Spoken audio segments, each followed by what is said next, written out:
Terdapat beberapa komponen utama dalam IT governance. Apa sajakah?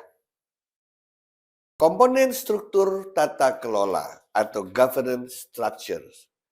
Struktur tata kelola mencakup peran dan tanggung jawab yang terkait dengan pengelolaan IT dalam organisasi, serta kerangka kerja untuk pengambilan keputusan terkait dengan IT.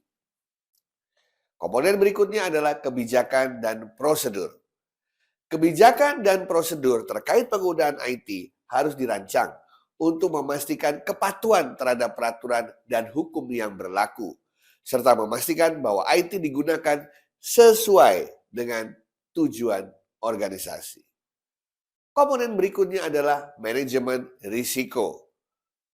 Manajemen risiko melibatkan identifikasi, analisis, dan penanganan risiko terkait penggunaan IT dalam organisasi. Komponen berikutnya adalah kinerja dan pengukuran atau performance and measurement.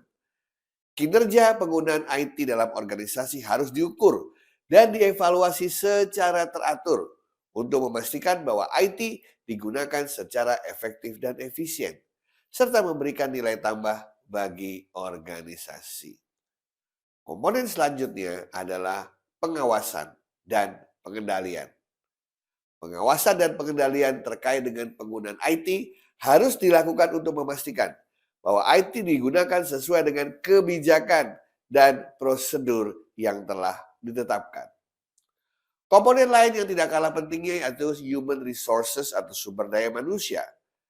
Karena sumber daya manusia yang terlibat dalam penggunaan teknologi informasi harus memiliki kompetensi, keterampilan, dan pengetahuan yang memadai untuk memastikan penggunaan IT yang efektif dan efisien. Selanjutnya adalah pengelolaan aset.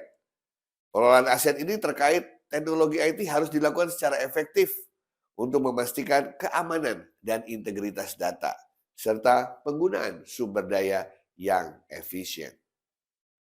Komponen selanjutnya adalah komunikasi dan pelaporan. Komunikasi dan pelaporan terkait penggunaan IT harus dilakukan secara teratur untuk memastikan transparansi dan akuntabilitas dalam pengelolaan IT. Komponen-komponen ini harus dikelola secara terintegrasi dan holistik untuk memastikan bahwa penggunaan IT dalam organisasi dilakukan dengan efektif dan efisien, serta memberikan nilai tambah bagi organisasi. Terima kasih.